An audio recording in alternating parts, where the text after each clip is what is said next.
Listen, everybody needs a fairy godmother, just somebody to look out for them. Some people call me their fairy smoke mother, others their internet big sister, but you can call me Hannah, the host of Smoke Sash. So come hang out, let's light up and talk everything there is to life. The good, the bad, the ugly, the embarrassing. I've got a story for it all.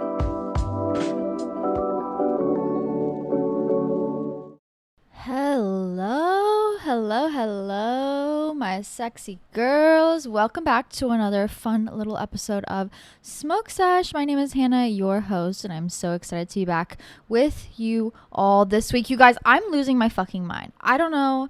Girl talk, girl drama talk. I'm losing my fucking mind. I don't know if it's, listen, there's a lot of things going on. I don't know if I'm just like, I need to switch my life up. I'm like bored of my life. I need newness. I need change. I don't know if it's like, oh my God, my life's not fulfilling enough. Actually, scratch that. My life is very fulfilling, and it's because of you guys. So thank you for listening every single week. You truly give me just so much hope and inspiration for the world around us. Like, wow, what a safe space. I don't know if it's because we're in Mercury retrograde pre-shadow phase. We are about to enter a Mercury retrograde. Usually I am mentally prepared for the chaos, but I fear if I face as much chaos as I did last Mercury retrograde, I am due for a severe crash out. I don't know if it's also because we have a full moon coming up, and full moons always fuck me up like big time. There's a lot of things happening. There's a lot of things going on. At least we have this podcast to blow off some steam, have a little laugh, and at least maybe crash out together. But your girl is, wow, feeling truly every emotion possible at this point in time. It also could be because of where I am in my period.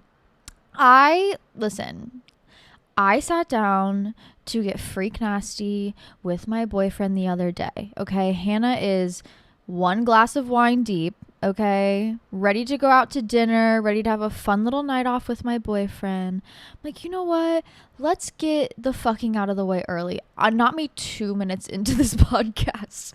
Let's get the sex out of the way early. Not like out of the way, but here's the thing. When I am going to have sex, I am not going to have it post steak, baked potato, wine, dessert, dinner.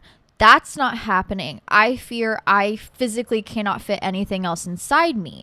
What do you mean you then want to have me swinging from the rafters onto that D? It's not going to happen. That is just chaos waiting. So in my brain, I'm always like, well, let's just have sex before we going out to eat, going somewhere, wherever it may be. So then, we're in that like little euphoria. We're able to have a good time. We're able to eat. And then afterwards, I can come home and go the fuck to sleep.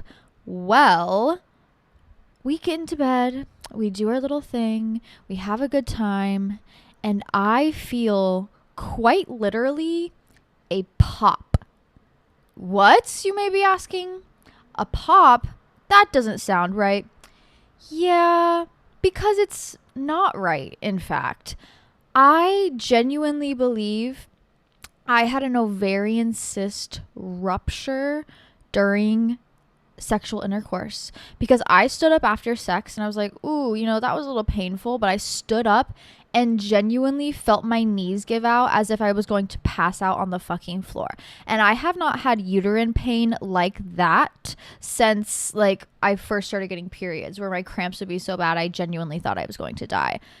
So that was fun. That also kind of pissed me off because what the fuck? What the fuck? I'm just a girl who's trying to have a good ass time, enjoy some good sex, take care of myself, make sure, that me and my partner are bonding, and I'm going to experience the most extreme pain I've ever felt in my entire life. That's a scam. That's a scam. What the actual fuck? What pisses me off more is like when I went to go get my ultrasound at my OBGYN, they're like, oh yeah, those are some pretty large cysts. Not super large, but big enough. That's why you're probably feeling that pain. And I was like, okay, so what do we do about that?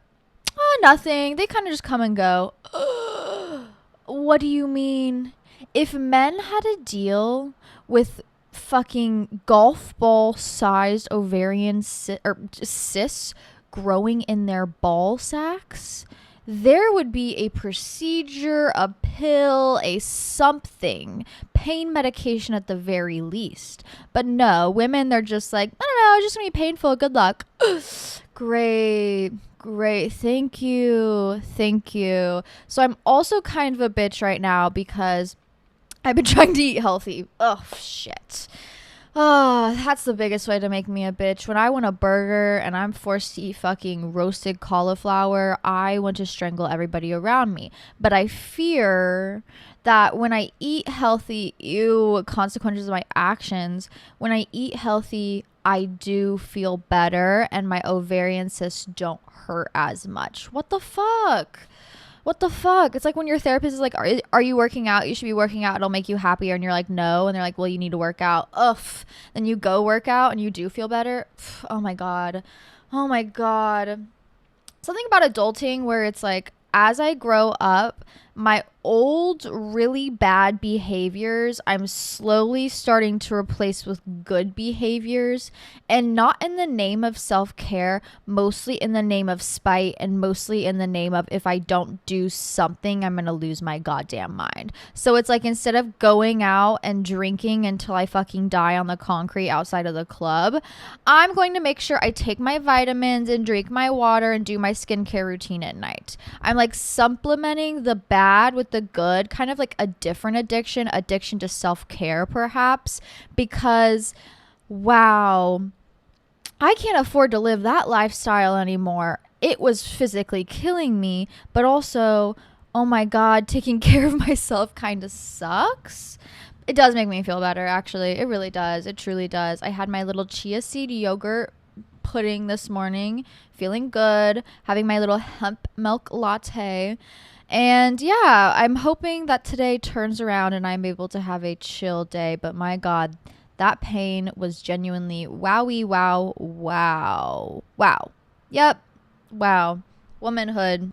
Am I right, ladies? But I don't have much to catch you guys up on. I haven't really been up to much lately, except I did upload another vlog. Yes, I am uploading weekly vlogs on my vlog channel. I had someone ask me, why do you have 2 YouTube channels?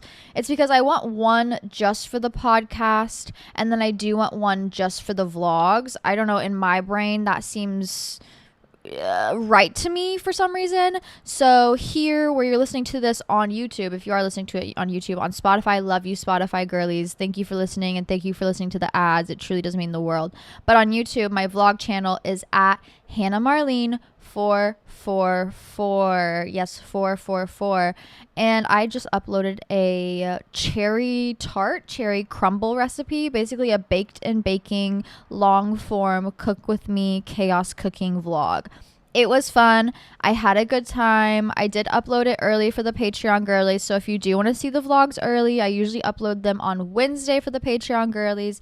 I've been uploading them on Sunday for everybody else, but I kind of feel like Sunday's a bad day, so I might start doing Fridays. I'm not sure. We'll figure it out. Either way, it's uploaded towards the end of the week for everybody else. But if you want to come join the Patreon, get extra vlogs early, get Patreon exclusive podcasts, and much more. I will be uploading a full moon write-up probably tomorrow for you all to prepare. It's on Thursday this week.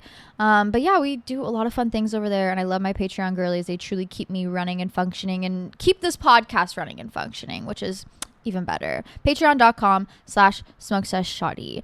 Also, a lot of you guys have been asking me about my new makeup routine as well as my hair routine. The curls. You guys were like, the curls were amazing. That is not my natural hairstyle, but I will be uploading a tutorial as well as a beat my face makeup routine vlog this week. That's going to be the vlog this week. And if you have any vlogs you want to see from me, let me know. I'm happy to provide. You guys know I'm a provider. Oh, and last thing to catch up with you guys, which is so exciting. You guys have been practically begging. We need a bong restock. We need a fairy bong restock. Well, ask and you shall receive. We finally have the fairy bongs that have been shipped here. They finally got delivered from where Canna Style has them created, their warehouse. And so they will be restocked. Let me pull up my calendar. Make sure you go sign up for that restock notification, but they will be restocked not this week, but next week on Thursday, July 17th. They will be restocked bright and early in the morning. What we are going to do is I will put up a post on Instagram. So put on those post notifications. My Instagram is at Hannah Marlene. If you're not following me, what are you doing? Come follow me. We have so much fun over there. And they will also be sending out a restock notification at the same exact time. It is limited quantity. It is not as much as we did last time. So if you would like one, get one now. We did restock in the pink color only because that color went so freaking fast. But should we celebrate? Should we smoke a little bit? It's been a while since I smoked with you guys in this podcast and I miss it. I've been getting back into weed lately, you guys. I don't know if it's been just like a dissociation technique from my anger. I'm also on my luteal phase. There's something about the luteal phase where it's like my boobs hurt, my body hurts, I'm angry, my body's angry at me that I'm not pregnant. There's just a lot of hormones going on in me. I've been raging at things that I just don't deserve my rage. So to settle that down, I have been smoking more often. So why don't we smoke together? I miss it. Let's hit this shit, bitch. Ignore the dirty water. Like I said, I do use and abuse her. She is so good to me. She treats me so well and she smokes so well. Please do not pick her up by the wings. She is delicate like us girlies. I always have a good grip on this bitch so I don't drop her or lose her. And Canna Style updated how they're shipping it. They got custom made styrofoam. So instead of wrapping it in bubble wrap, they got custom made styrofoam. So hopefully there's maybe less breakage during shipping. But if you have any problems, you can just email them. They are the best. I love Canna Style. They are so helpful customer service wise. But if you would like your own little fairy bong restock, and I think maybe the last restock, so get it while you can. Cheers, girls.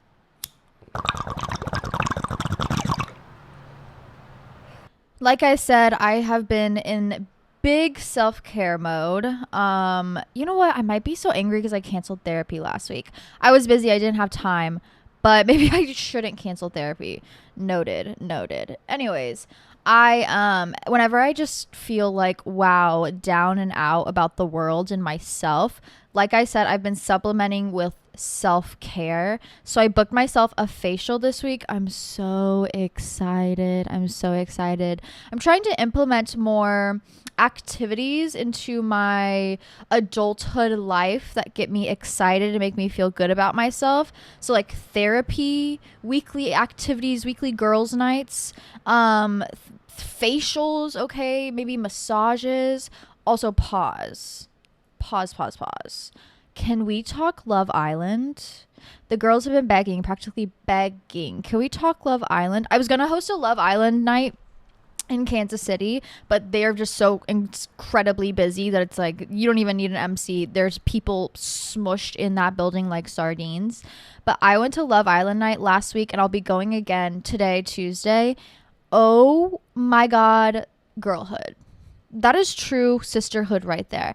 Everybody's screaming and yelling at TVs, especially about men. I love it. Fantastic. I want to do this every single fucking night. But there are so many people there. It was so busy. It was so packed. And I have never had more fun in my entire life. So if you need something to do this week, especially since it's the last week of Love Island, go to a Love Island night. I'm sure there's somebody hosting one in your area. Like I literally promise you there's someone hosting one in your area. But don't ask me which couple I want to win. I kind of hate every couple. The only person I'm obsessed with and love, and I know you have good taste if you're like, I love this sweetie pie, is Miss Amaya Papaya. Get her out my villa and give her the $100,000 now. Now, I'm practically begging you. She deserves it more than anybody else on that fucking show. She is so sweet, so kind, so genuine, and the exact the weeds getting to my brain. Representation that we need on a live television event that is about finding love. Because all these other people here, it's like such a good representation of the current dating scene where people are closed off, or like, I really like you, but I'm not sure. I want to keep my options open, but I said I like you. What do you mean you're not being exclusive for me, but I'm going to be exclusive for you? Like, weird mind games. And they should not call it Love Island. They should really be calling it Situationship Island. Miss Amaya Papaya truly is herself. She is real. She is raw. She's not afraid to cry on live television or let people know that she loves them.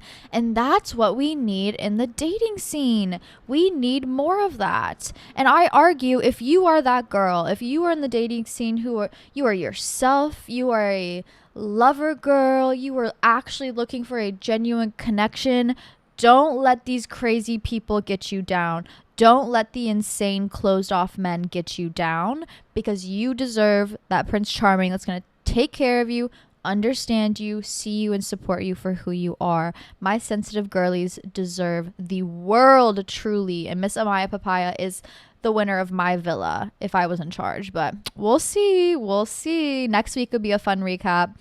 But yes, instead of being stressed out about life and stressed out about myself and stressed out about a reality television show, I've been supplementing with self-care as much as I can, because I do think, in general, life lesson here, ladies, it is important to show yourself love as much as you possibly can. Okay, don't rely on another person to show you love. Show yourself some. Always, every day. I will always look for an excuse to love on myself, because she deserves it more than anybody else I know. With that being said, though, come on now, bitch. Enough rambling. Let's get into all of your questions. I have a lot to get through today. I think we had like 1,500 questions submitted this week. 1,500 questions is insane. Thank you guys so much. So many new people keep finding this podcast as well.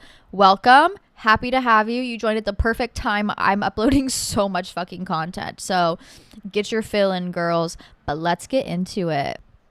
Oh my God, this is going to sound so dumb, but ...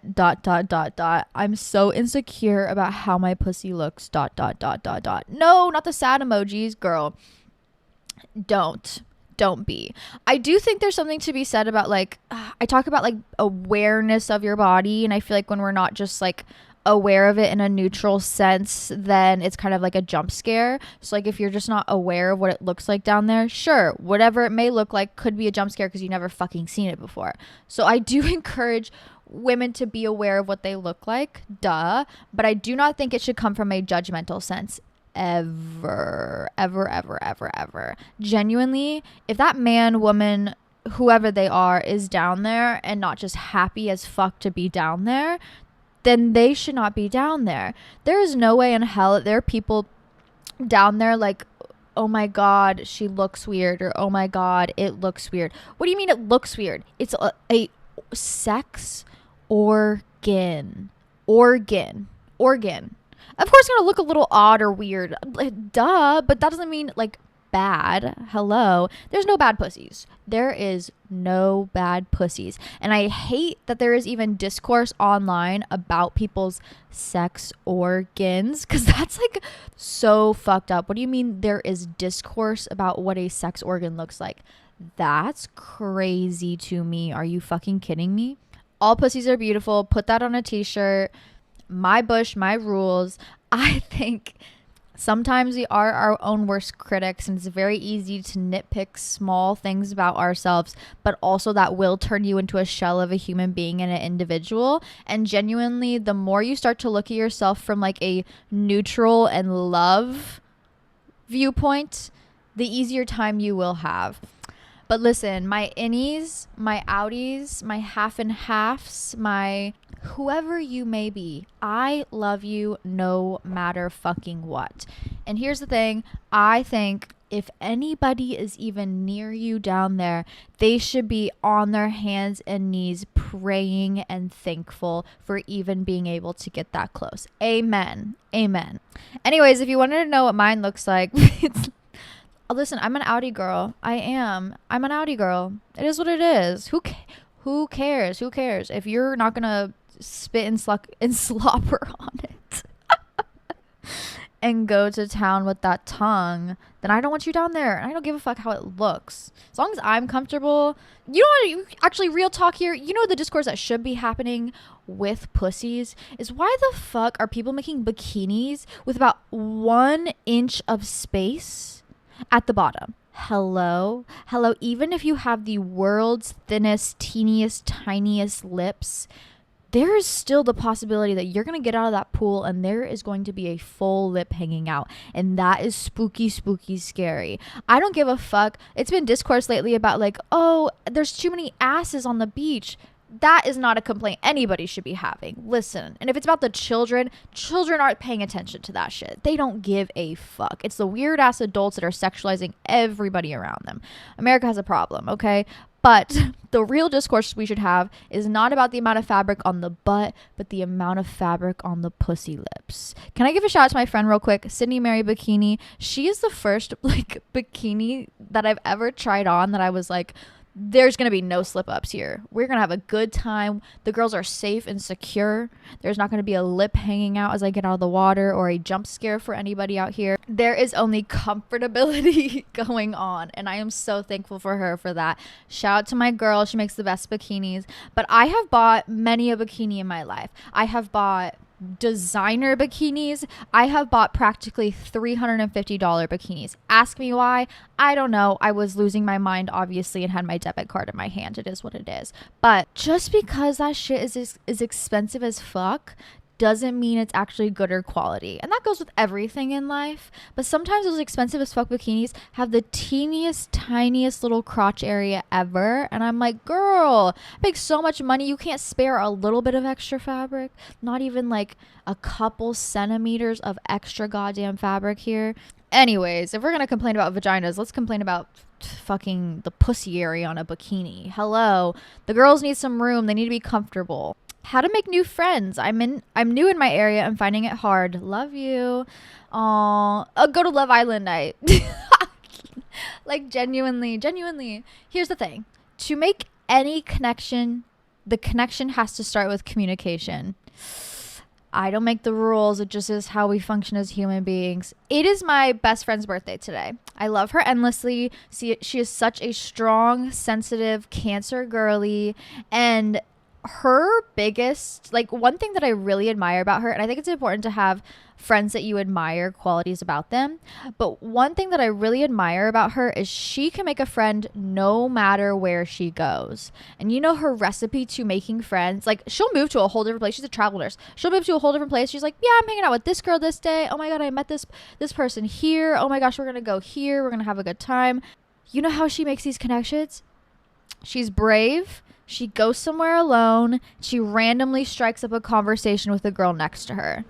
And it always turns into, yeah, I'm new here. Like, we should hang out. You seem cool as fuck. Okay, yeah, sure. Let's go do something. Here's my number. All right, let's plan something in the future. Now we're at Buffalo Wild Wings eating endless Buffalo Wild Wings and like having drinks and then going out afterwards. And now we're hanging out every week. Like, that is literally every time she moves, this happens to her. And it genuinely blows my mind because it's like, damn, okay, it really works. It works. Being like a kind of outgoing person or just brave enough to speak up and be like, your outfit's really cute, girl. Like, love your energy, love your vibe. That's all it takes. Sparking conversation and then being brave enough to be like, you seem cool as fuck. We should hang out.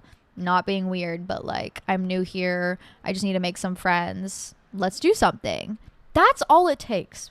It does take you being brave enough to get out of the house, but like, she's met people at the fucking smoke shop. She's met people at the gas station. She's met people at bars. She's met people anywhere she goes. She'd just be out and about, hitting the town, going place to place, running errands, and not being afraid to just like be a human being and strike up conversation. Now, every conversation she makes is not like, we need to be friends, and if you're not my friend, it's going to hurt my feelings.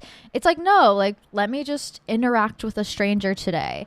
You know what's definitely lacking in the world right now, and I think this is a symptom of COVID. I've noticed this specifically working in the customer service industry, is that some people really lost the ability to talk to other people. And I was definitely that person. So like, no judgment, no judgment. If that is you, you can break that habit. Don't worry. But especially after being inside for so long, we lost our genuine capability of being able to interact with people in the real world. And I know this because I sometimes like will work my little host stand at work, and my job is literally to talk to people and greet them. Like, I am the first face you see in the restaurant. Okay. I have people walk in, don't make any eye contact with me. I'm like, oh, hey, eye contact is whatever. I'm bad at eye contact too. But I'm like, oh, hey, welcome. My name's Hannah. How are you doing today? Table for two. Bitch, what? I don't see a reservation here named Table for Two. It's a really interesting name. I can't believe your mom gave you that. But it's like, whoa, we are not used to having those small, casual, like niceties or conversations with people anymore. And I do think COVID really broke that in us. It broke that connection in other people. We're just out of practice. We're out of practice. And listen, if you do that, I will judge you a little bit because, like, rude. Hello. But also, I'm like, in the back of my head, I'm like, I get it. I do get it. And to get out of that, you just have to practice. It could be going to the McDonald's window and ordering, being brave enough to order and leave. Like, very simple. It could be going to a bar and sitting at it alone. There's this cute little bar in Kansas City that's like a book bar. Like, people go there to read books. Adorable. Please bring your book to that book bar and go sit at the bar alone and just like hang out. Maybe ask the bartender one question about themselves, like, how is your day? Very simple. Maybe it's going to a local meetup event, okay, a Love Island night, a craft event, an art event, whatever it may be, a concert, and just being a person around other people, sparking up conversations. And if you don't know what to do in that conversation, just compliment them. It's so easy. Just compliment them. Just compliment them. You can give every person a compliment. Always. Always you can give every person a compliment. There's something unique about every individual that is admirable. And you can, if you're a person who's aware of what's going on in the, like, around you, you will be able to notice that and then verbalize it. I promise you. It's very easy to give compliments. And it's a great way to break the ice and kind of show, hey, I'm trying to be a nice person here. I'm trying to just like connect with you here. And you know what? Sometimes you'll hit, sometimes it'll be like, oh, thanks. Turns around. It's okay. Don't look too much into your social interactions. I think looking too much and being like almost like scrutinizing our social interactions really kills the vibe personally, like even within myself, where I then become even more of a shell of an individual. So if you can free yourself of the scrutiny and like if you get into that thought spiral of like, oh my God, but were they thinking this about me? Like, were they thinking this? Did I misspeak? Blah, blah, blah. Girl, I can barely pronounce a word in this podcast. And I'm still like, you know what, whatever, upload. Like, do not think about it. If you get in that thought spiral, distract yourself. Go do something. Go on a walk. Process your thoughts. Journal it out so you're not sitting with that anxiety. But please, for the love of God, get out there, talk to your neighbors, talk to new friends, compliment each other, show some love. Be a human being in the world. Interact. You will find so many different beautiful people to interact with if you're just brave enough to do so. Some of my most special interactions in this world have come from just sparking up conversations with random people around me. We all have a lot more in common than you may think. We're really not so different than each other. What to do when your boyfriend is lusting over other women online? Leave him. And this isn't even like a silly little funny, oh my God, you should leave him. No, like, I think a lustful man is a dangerous man. I think lustful people in general are dangerous people because they are constantly putting other people aside for that lust. It's almost like an alcoholic, okay? When an alcoholic has a drinking problem, they don't give a fuck if their kids and their wife have been waiting for hours for them at home. They're going to have that drink. You know what I mean? It's same thing with like lustful people. This can go for men and women. This is why women get so angry at their friends when it's like, this is supposed to be a girls' night and now you're only thinking about the guys in the bar. It's like, you're putting me aside for what, you know? And men will do that in relationships too. If they're lusting over women online, you will constantly be that other woman, even though you are supposed to be priority number one. And I don't think that is a feeling or an emotion that I want any of you guys to get comfortable in.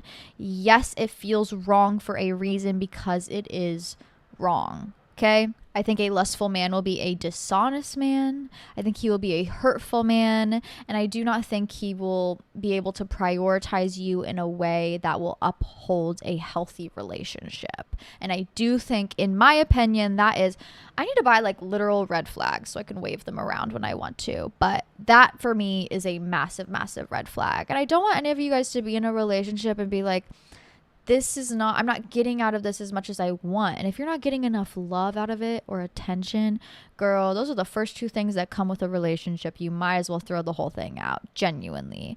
And also, like, how do you have that conversation? I guess you can have a conversation. Conversations are important to have in relationships, but what are you going to say? Hey, can you stop jerking off to random women online? Ugh, that's hard. That's hard. Be brave, know what you want, and never settle for less. But yes, I do think a lustful man or woman can be a very dangerous person to have around you, because I do not think they will be able to uphold your best interest at hand, or in general, be a good friend or partner. How to be comfortable being yourself, like truly not giving a crap about other people's opinions.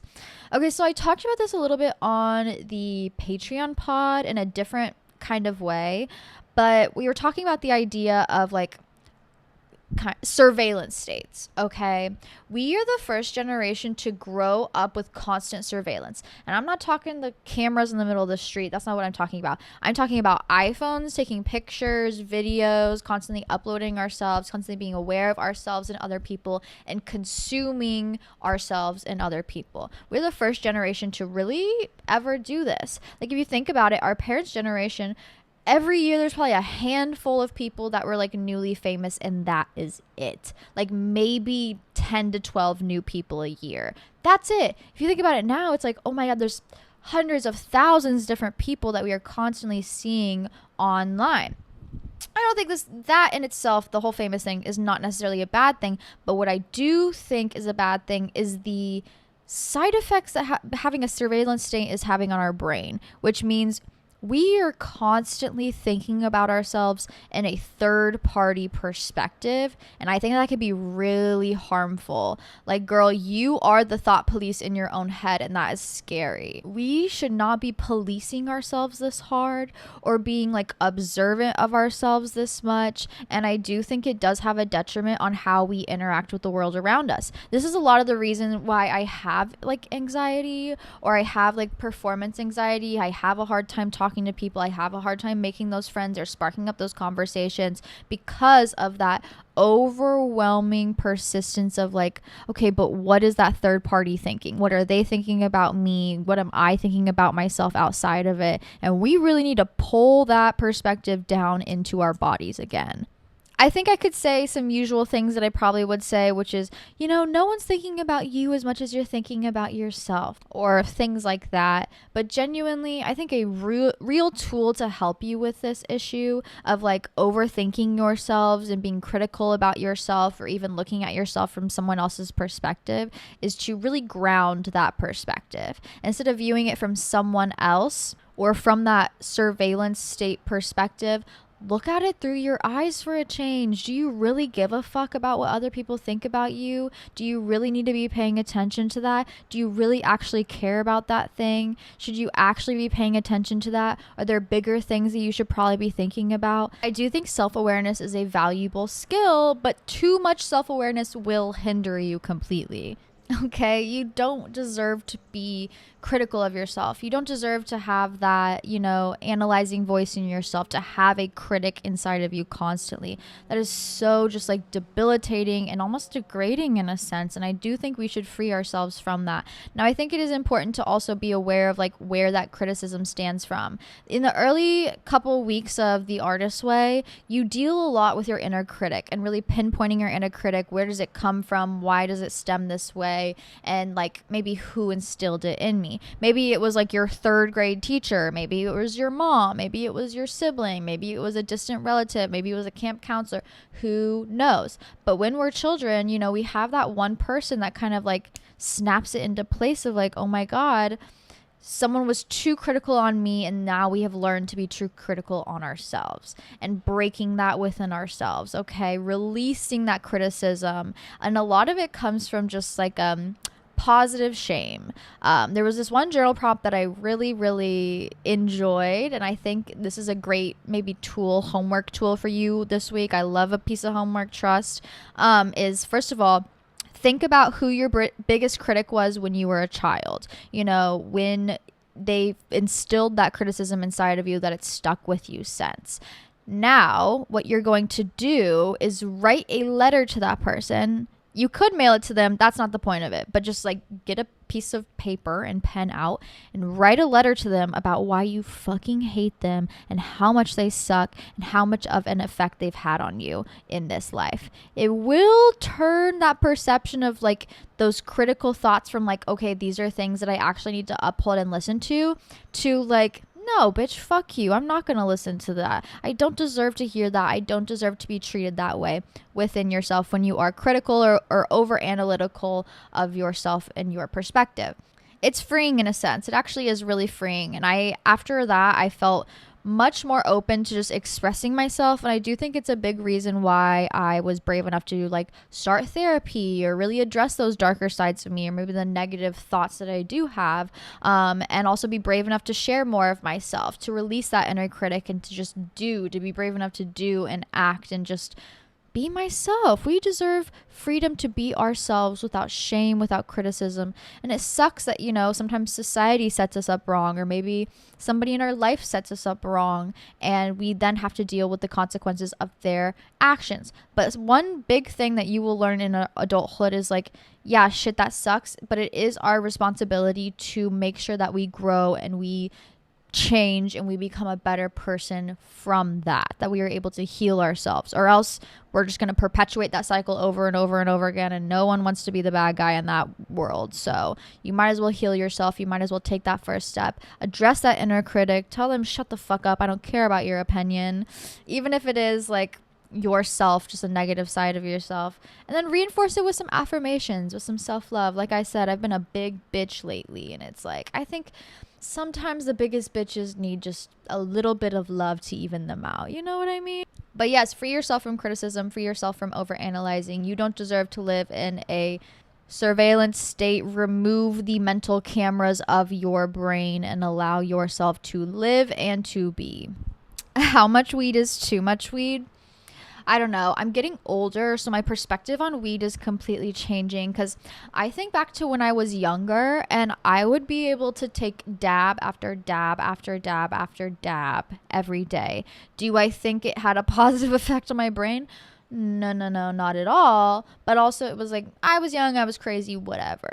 Now I can't do that. That is not a place that I'm in where I will be able to do that and function normally or even feel comfortable about myself. It's just not a place. Sometimes you outgrow it. And now I understand why my stoner dad has his perspectives on weed and how he uses it, because he has been in the point of time where it's like, okay, maybe he was probably smoking too much, the same way I was probably smoking too much. But if you want to have a healthy relationship with anything in your life, you have to find that balance. So now, instead of taking dabs every hour, I have learned to chill. I have learned to, make sure that I am taking care of my brain and my body health and not just dissociating from life. So I say, if you are smoking so much weed that it's actually interfering with your life, with your motivation, with how you feel about yourself, with how you address the world around you, with how you navigate through this life, if it is genuinely interfering, like, oh my God, I can't eat because I have to smoke. Oh my God, I can't go out of the house because I have to smoke. Oh my God, I can't do something because of something. That's when you need to have that conversation of like, okay, maybe I need to take a step back. But now I'm in a good place where it's like intentionality is everything. Okay. How are you using it? How is it affecting you? And are you using it in a healthy way? This comes with everything in life: weed, sex, love, food, money, drugs, anything. Okay. Sometimes we use things as a distraction, which is not healthy.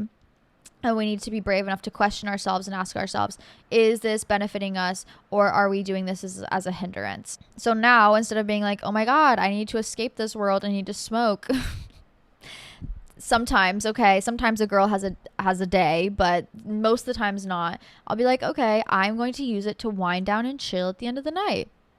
And so that's how I use it. And if I'm like fiending in the middle of the day, it's like, that's okay, because I'm working towards something towards the end of the day when I get all of my work done and I can finally chill and relax and dissociate in a healthy way instead of doing it and not doing anything. Be aware of your intentionality with everything in this life, okay? Be intentional about more things instead of just letting life slip you by, or habits slip you by, or bad behaviors, bad moods slip you by. Just ask yourself every once in a while, is this benefiting me? And is it benefiting me in a healthy way? And do I want to keep doing it? And how can I change into a more positive direction? Amen. Ooh. Should I move to Colorado with my boyfriend or keep creating community on the East Coast? It's giving Troy, Bolton, and Gabriella. Like, I have such a disdain for changing your life story for your partner unless you have been together for like you're practically getting engaged within the next year and like ready to settle down and have a family together. Like, if you have been together for a long time, you have built that connection, you are ready to settle down and be with that person for the rest of your life, then sure, you have to build life plans together. You have to be able to work together in that sort of way to sometimes take that risk and move. But if this is something new, I'm talking you're still like, yeah, I love them, but I don't know if they're my forever person. I do not think that is worth giving up your life for. I don't think you should ever uproot your entire life for a man that you are still even semi unsure about. I think that is a move that you have to take when you are a million bajillion 1,000 fucking % ready to do so. Like, hypothetically, if you were willing to get pregnant by this man today, then yes, I think you should be willing to take the risk of moving. And yeah, no, moving maybe isn't as big of a risk as pregnancy, duh, but you can always just move back. And if it's a journey that you want to take and you trust them and you enjoy your time with them, maybe it is a risk you do take. You always have that safety net back home of like, I can always just come here. I can come back to my parents' house. I'll always be able to regroup. I have that at least built in for me. But please, especially moving with a partner, just be aware of how you genuinely feel about the situation and what you genuinely want for your life. I never want you to give up maybe a community that you've created or a special place that you've created for a boyfriend. We should never be giving anything up for a boyfriend, honestly. I'll give up some things for a husband, but a boyfriend, whew. Is it normal to feel nothing after a breakup and just move on? I think it's normal for women. Sometimes men, I don't know, maybe it is normal. I think in relationships, especially people who are like lover girls, like down lover girls, like I'm gonna go to the ends of the earth for you, they will do everything in their fucking power to make that relationship work until it's just like, okay, I can't fucking do it anymore. And then, the breakup happens and you don't feel anything because you already went through the breakup in your head in the relationship. Do you know what I mean? I did this in my last relationship where it was like, we're fighting every day. This sucks. I know my brain, this sucks. I'm Googling every hour. Why does my boyfriend hate me? And sometimes it's my fault. Sometimes it's actually a big fault. I'm a lover girl and I'm like, but I'm willing to do anything. Like, I'm willing to make this work. I want to work. Just TLDR there. You can't make a relationship work if only one person's doing the work. Yeah, jump scare. But, I wanted to work hard. I wanted to keep that person in my life. I wanted to change them. I don't know. I just wanted it to be a good relationship. And I knew I was willing to do the work. But it got to a point where I was like, I was putting in so much work that I was like, what the fuck? What the actual fuck? Like, this sucks. I'm doing so much. I'm not reaping any of the reward. Every day I'm getting yelled at.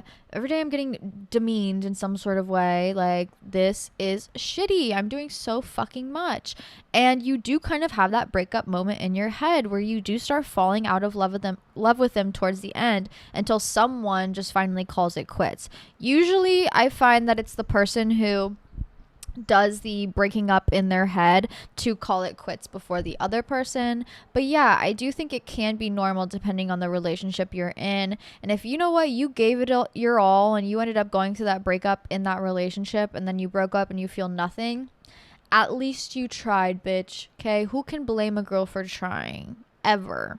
But yes, the real sane, healthy answer is like, as soon as you know you want to break up, you should probably just pull the band-aid off and go through the breakup outside of it. But a soft breakup is always easier. Breaking up in your head before leaving is always easier. Toxic advice, but real. Just sucked strap for the first time in my life and it was so lit. You know what? I'm proud of you, period. I've never sucked strap, but I can only imagine that it's like, wow, this is fantastic. Sucking dick can sometimes be that way. And I do think to enjoy sucking anything phallic, okay, and to have a good time doing it, it needs to be, I mean, it can be in a submissive way, but when I'm sucking dick, I'm dominant. Like, no, you're in my hands. I'm in control. You're going to sit back, relax, enjoy. You're going to watch the show. Like, that's how I enjoy sucking dick. If I have like a fucking 8-inch penis, or plastic or real, halfway down my fucking throat, and it's in a submissive way, I'm going to not want to be there. Okay, I'm going to be dissociating, and you don't want to be dissociating anywhere near a penis. So I think it's kind of more fun when you're in charge, and that could definitely come with sucking strap as well, where it's like, yeah, watch me, look into my eyes as I do this. Yeah, you're gonna love this shit, period. A lot of boyfriend problems. Lot of boyfriend problem questions, you guys. Interesting. This is actually very interesting, especially with the upcoming astrological changes that were happening in the air. This upcoming full moon on Thursday, it's a full moon in Capricorn. Okay, big warning signs about like relationships, home, life, money, abundance, but it's also nicknamed the buck moon. Okay. And the big themes around the buck moon every year is its prevalence in our domestic lives, heritage, ancestors, past, and home. I think this kind of joined with a upcoming Mercury retrograde is making us take a big look around the life that we've created around ourselves regarding our home lives, our past, looking towards our past and learning from it. Sometimes like nostalgia is a big factor. Love life, friendships, relationships in any sort of sense, to weed, to drugs, to sex, to love, any of it, relationships in general. It makes us take a really good close look at these things and analyze them in a way that we probably haven't been doing, or maybe, trigger warning, ignoring. Maybe it's going to bring some things to light that we have been ignoring. That's what I think is so beautiful about the full moon is, sure, stressful, oh my god, scary. I'm also always on my period on a full moon. But they really do show us like what our subconscious has been trying to scream at us and making it so prevalent that we just have no choice but to be aware of it. And I highly encourage you that when you do get these intuitive messages, when, you know, the truth is revealed, when you finally are able to see something for what it is, that you listen to that thing and do not deny yourself of your truth and the dream life that you are meant to live. I think there is something to be said about dedication to ourselves and being brave enough to take that first step into the life that we deserve to live, and to say, you know what, I don't want this, or you know what, I deserve this. I think there's something so beautiful and wonderful about that when you turn that down, or when you don't listen to that, it kind of ruins your relationship with yourself. So please take a good look at your life, good look at your home life, your relationships with everything in your life, and ask yourself, is this benefiting me in a healthy, positive way? And how can I change it if it's not? That's what this full moon is teaching us. This is not a full moon about manifestation, no manifestations, none at all. And in fact, I think I'm going to a full moon ceremony on Thursday. I'm gonna get my facial and then go to a full moon ceremony.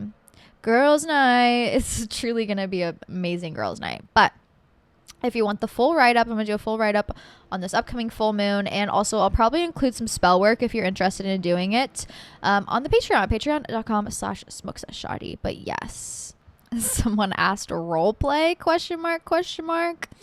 I am not into role play. I cannot take that shit seriously. I can't get into I'm not a girl who can get into character.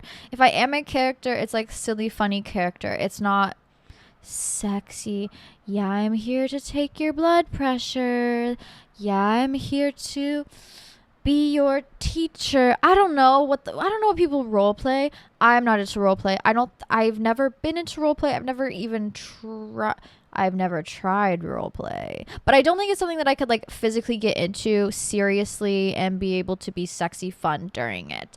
Closest thing I've gotten into in role play is just being in costume, and that usually only happens on Halloween. Like, congratulations.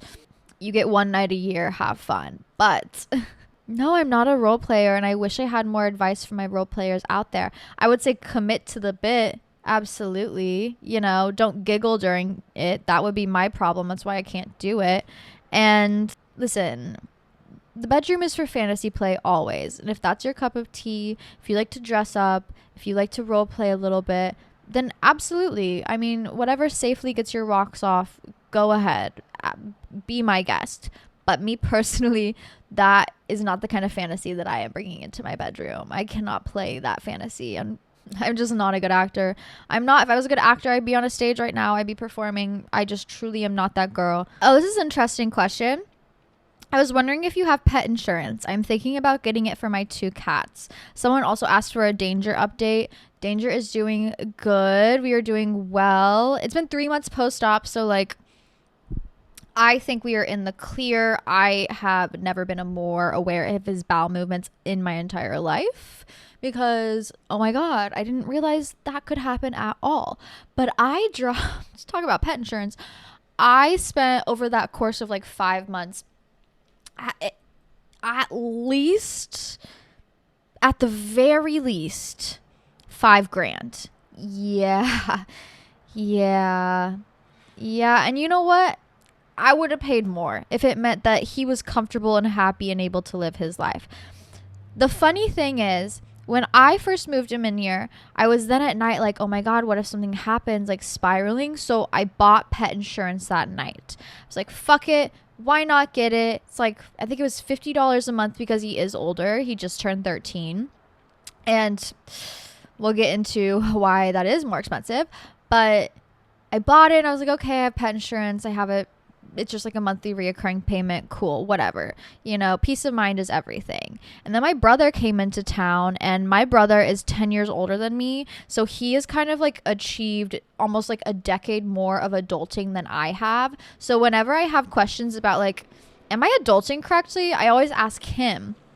And he was at the bar at my work with this other random dude who was just sitting there. And I was talking to him. I was like, yeah, no, I bought pet insurance. I figured, like, why not? Like, what pet insurance do you have for your cats? Because him and my sister-in-law have 2 cats. One is fairly old, has had some health problems. The other one's young. But I was like, what pet insurance do you have? He's like, oh, I don't have pet insurance. That shit's a scam. Like, I would never get pet insurance. It just seems like a waste of money. I'd rather just pay out of pocket. Like, they're probably going to deny me anyways. And then the random fucking man sitting next to him spoke up and was like, yeah, no, that is definitely like the world's biggest scam. I wouldn't get it. I wouldn't get pet insurance. And so in my brain, I go, oh, yeah, they're probably right. My brother was like, if he does have anything go wrong, it's probably not going to cost that much. And all you have to pay for is like yearly checkups. So whatever. A month fucking later, my health journey with my cat starts. And the first bill I get is $1,200 fucking dollars. And I looked my brother in the eyes and I said, you know what? Would have been really nice to have pet insurance to even see if it was gonna fucking work. Here's the thing. In the grand scheme of things, looking back on how much I paid and what pet insurance does cover, I do not think they would have covered my cat at all. He is too old, and I've had him for quite some time, which means he does have a prevalent history at the vet. And so anything that he has been looked over or the vet has jotted down, they pretty much are probably going to deny it. So do I think they would have covered anything that my cat went through? Probably not. But would it have been interesting to see? if he would have gotten covered, hell yeah, I would have taken a couple $100s off at the very least. Like, I would have at least liked to know. But no, I was convinced to cancel it. So I think the right way to do pet insurance, and what makes the most sense in my head, is right now, did I just go out and buy pet insurance for my cat? No. Like I said, I don't think they would cover what he's going through or what he will go through in the future, just because he is so old and it was so expensive. I might as well just save the money in like a separate account for him and have like a little cat health savings account or something like that. But if I were to get a kitten, if I were to get a cat now, I would be buying pet insurance immediately before I even take them to the vet. I would be buying pet insurance and then taking them to the vet, because if you have the insurance before the vet history starts, and I know some vets are going to come in and be like, that's not how it works. And you know what? Feel free to correct me. You're so right. You know more than me. Absolutely. Like, genuinely. And some of you guys were speaking up when Danger was going through his health things, and I love you so much for that. Thank you so much. Shout out to the vets out there. Pets, truly, I care more about my pet than I do like any living member of my family. And yes, I'm being dead fucking serious. And you guys showed them so much love. Like, Danger would get so much love every time he came in. He'd be in his little backpack, so scared out of his mind, like howling, and they'd be like, Danger's here. I'm like sobbing in the waiting room. Anyways. If I were to get a new cat, I would be getting pet insurance, because I do think if you have it from when they were young, like basically a baby, then you have more of like an argument when it comes to like the pre-existing condition thing that the pet insurance likes to do. Or it's like, it wasn't a pre-existing condition because he's new, this is a new cat, you know, new things going on. They'll probably cover more for you. But since he has such a long history of just being alive and going to the vet, annual checkups, things like that, I don't think they would have covered anything when it came to being an older cat. Even my vet told me this. He was like, no, they're just going to write it off and be like, well, he's old, so it's a symptom of being old. I mean, human health insurance does that too. I'm like, what the fuck? But what I do think you should do is, if you do have a vet that you love and trust, sometimes they have like loyalty programs. And when I was going in so often, they were like, all right, let me slide you the loyalty program paper, because obviously you are going to be coming in pretty often. And eventually it just would have cost the same as pet insurance, but would have covered like all of my visits, every single visit. I would have gotten discounts on surgeries. I would have gotten discounts on procedures. Like, your local vet office will probably offer you more than a pet insurance would, because there was no like pre-existing conditions claim on this paper. Sure, if you had an older cat, it's going to be a little bit more a month, but like, hello, one checkup was like $80. You mean I have unlimited checkups if I spend $55 a month? That's a win in my book. So check if you are interested with your local vet and see what kind of, you know, maybe loyalty programs they have over at pet insurance, because I don't think I would have had a good experience with pet insurance. I know there's some people who do, and sometimes peace of mind is everything. That's how I felt when I bought it at first, because I was like, fuck it. I'd like to at least have him covered by something. But ultimately, I think if you are going to be doing anything, the best idea is to take the money that you would be putting into pet insurance and put it into a separate savings account for your pet, just in case. I do that with everything. Even though I don't have like a separate savings account, I mentally will transfer over like $100 a month to my savings, and I'm like, this is for my cat, just in case. Let me transfer $100, sometimes $200, just in case, maybe $50 if it's a rough month, just in case, just to put something aside and note in my brain that I'm like, this is for him, just in case. I would rather have it go towards something that I can actually use the full amount of money than spend $55 a month and have people be like, no, denied. We're not going to pay that. Ugh. But yes, I did spend so much money on that cat, and I probably would again. I do monthly, actually. I will. He is my soul cat. I've been with him since I was 13. 13, bitch. We have grown up together. That's my depression cat. Your parents ever get you a depression cat? Your parents ever be like, we need something tying her to this earth so she doesn't leave, so let's get her an animal? He's my depression cat, literally. But then I kind of flipped on them, where I was like, but if he does die, I'm also going to kill myself. Like, Jokes. Don't admit me. Don't 5150 me. But real pet parents will know that. Pet parents understand that love. And I'm so thankful that I get to give that much unconditional, undying love, well, dying love to a cute little, sweet little animal. He's been so cuddly lately too. It makes me feel, it makes my heart just so happy. Also, you guys, I've really been content brained lately where I just love connecting with you guys and building this community and like, I don't know, creating in general. And the vlogs have been such a good part of my life every week where it's like I get to commit at least 10 hours to just like making something cute and funny and silly for you guys to watch. So thank you for all the love on the vlogs. If you want to watch them at Hannah Marlene 444 on YouTube. But I also was like, fuck it. Do I start Twitch streaming? Fuck it. Do I start Twitch streaming? Will I be playing like video games? I don't know. Probably not. But I think it'd be hilarious to do like just chatting girls chat where like we do this podcast, but it's like in the middle of the night. Like I'm either drunk as hell or high as hell. And I'm just like girls talk. Send me your questions. Let's chit chat it out, my loves. Like how fun would that be? Also, it's so funny when people play like games on Twitch, but then they're completely dressed up as the characters. That kills me.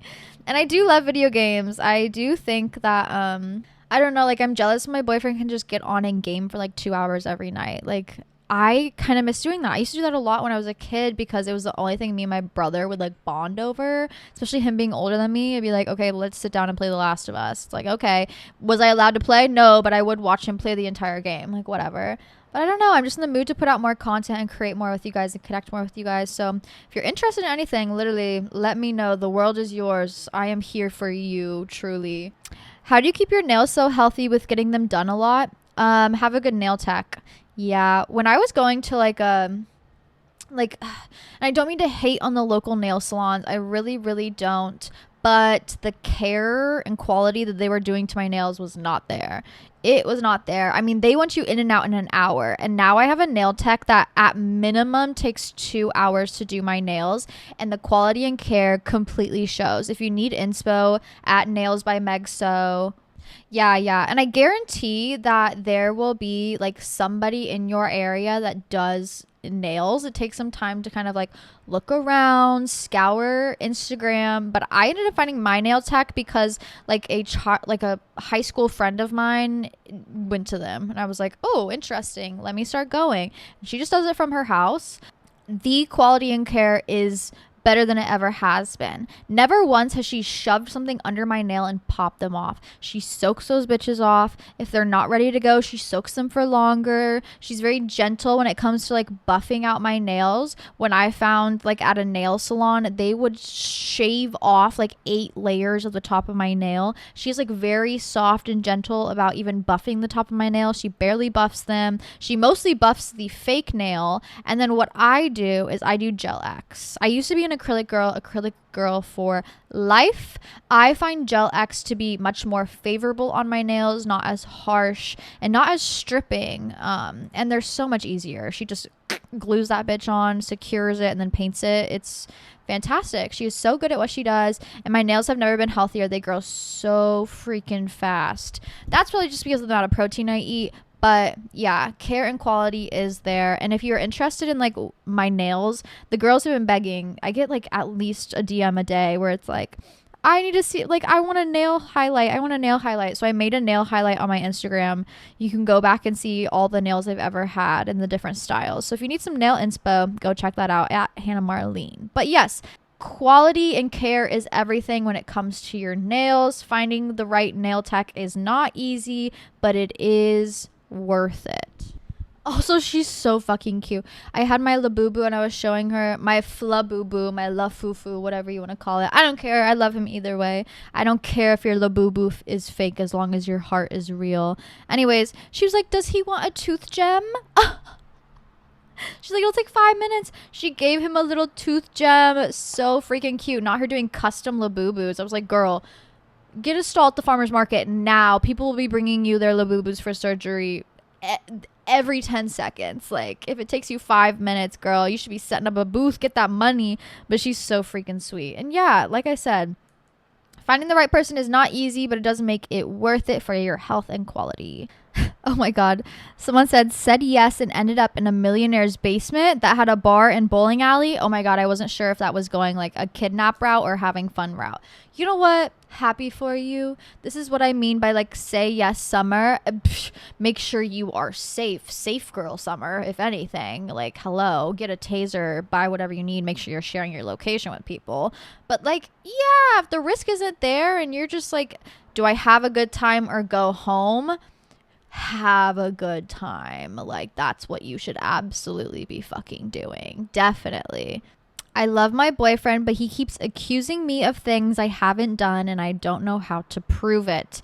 You should never have to prove your love to the person who is with you. I don't think that is something you should have to prove. I think you should be eminent in there. And if they are questioning you, even though you are not doing something, it's because they could be doing it or they're just unhappy in some sort of way and trying to take it out on you. Those people you can't fix. You can't fix. There's no amount of, no, but you can go through my phone, babe. No, but you can track my location, babe. No, but you can do this. No, but you can do that. Let me prove it to you. It's not going to work. It's not going to work. They're already set in the way that they're thinking. They're also fucking crazy and they could be cheating on you. If anything, you should be checking his phone, not the other way around.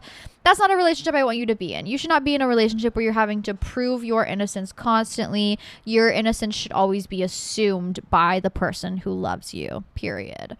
And yes, this is like a stereotype in relationships where it's like if someone is constantly accusing you of cheating, I mean constantly, where you're like, what the fuck is going on? It is probably because they're doing it and subconsciously they're taking it out on you and trying to like prove themselves innocent by turning it on you. And it's this weird little fucked up mind game that I don't want any of my girls participating in or having to deal with. I think this is someone that you should bitch out immediately. Also, argument, more people should be bitching out their boyfriends. Absolutely. More people should be bitching out your boyfriend. How dare you speak to me like that? How dare you accuse me of that? How dare you ever think that I would be willing to do something like that? You should not be speaking to me this way. You are acting like a little boy and I'm not dating a little boy because that would be pedophilia. That's gross. That's weird. I don't want to be doing that. I don't want to be dealing with this bullshit. I don't want to be dealing with this negativity. What did Miss Amaya Papaya say? You are a very weird individual and I do not want to talk to you. Put them in their place, okay? They fucking deserve it sometimes, especially when they're coming out of left field like that. Like, bitch, yell back. Tell him no.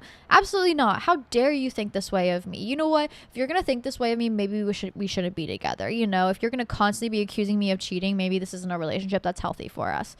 Girl, flip it on him. But don't just take that bullshit, especially because we both know that it's not happening. And no, an accusatory relationship is not going to be a healthy relationship. Someone also asked, do you share locations with your boyfriend? No. I'm trying to be a reformed crazy ass bitch. And I know that if I have my boyfriend's location, I will be constantly checking it. And that is not healthy for my mental health. I will come up with fake scenarios and I will start a fight. I will become your accusatory boyfriend. And I know how I behave and I know what my triggers are. And you know what? That man's going to cheat on you whether you have his location or not. If he really, really wants to, he'll figure it out whether you have his location or not. So fuck the location. I don't need the location. I might as well just sit here in peace until I find out information. Other words, you know what I mean. It is not worth my mental health or my sanity of having to track a man. Bitch, what am I? I am not an Apple AirTag. I'm not a mother. I should not be having to observe all of my boyfriend's behaviors.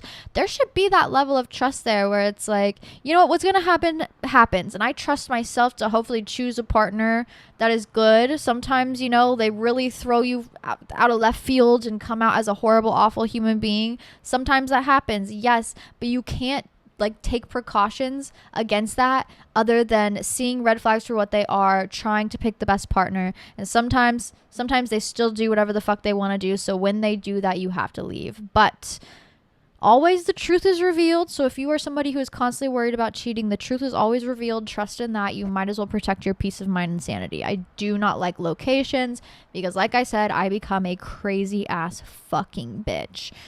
But yeah, your boyfriend should not be constantly accusing you of cheating. That's weird, and there's definitely something wrong mentally with him, and not in a fun, sexy way. Definitely in a wow, he needs help kind of way. And not from you. Not from you.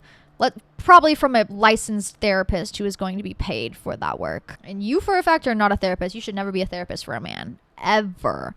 I feel like this is a good question to leave the girls on. I know. It's the end of the podcast. That's okay. I've had fun. Have you guys had fun?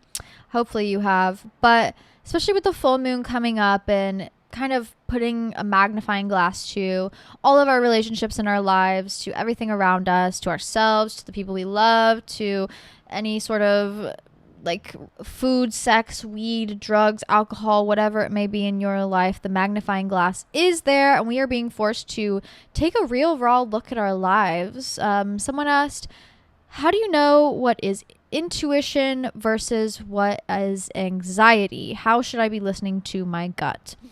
I think this is a big question, or a really good question, because especially when we're faced with big feelings and big emotions, it is hard to navigate them and understand, like, what is it telling me? What is this emotion telling me? Is it telling me something based in reality, or is it telling me something not based in reality and just made up in my head? Sometimes, especially for an overthinker, a sensitive girly like me, and some maybe like you if you're listening to this podcast, it is hard to differentiate between those two things. And also, especially when maybe one of those feelings is real and raw, but it does give you anxiety, it's easy to write off. So here is Hannah's guide to navigating your emotions and listening to what they may be telling you. The funny thing about intuition is sometimes it does cause anxiety. So I think the argument of intuition versus anxiety sometimes goes out the window, because there is that middle ground. I mean, to everything, emotions are so complex. There is that middle ground of sometimes you just know, but sometimes knowing can be an anxious feeling. And so we get confused. The water gets muddied. It's hard to really listen to what our emotions are telling us in that moment. So what I would ask you is pause, sit down.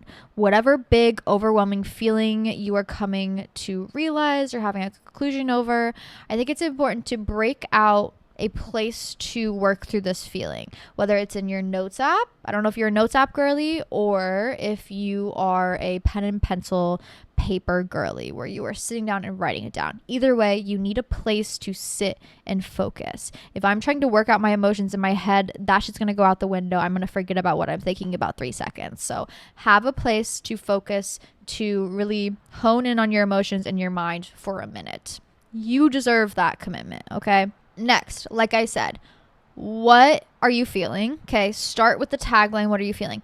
I'm feeling anxiety about this. I am realizing this. I am having a problem with this. Whatever it may be, what is your problem? Think about like you're sitting down in front of a therapist and your therapist is like, so what's going on this week? It's like, okay, I'm having this anxiety feeling about this. Maybe I'm having intuitive thoughts about this. I'm having a problem in this relationship. I'm having a problem with whatever it may be, this bad habit that I have. Write that down. From there, ask yourself, what emotion is it causing? Is it happiness? Is it maybe you're dissatisfied? Maybe you're angry? Maybe you're upset? What is that emotion? What are you feeling from that thought? And then from that emotion, what is that emotion telling you? Okay? Maybe this is how it goes. My relationship right now is not going the way I want it. From that, I am feeling frustrated. From that feeling, what is it telling you? I am feeling frustrated that I am not being seen and heard in my relationship.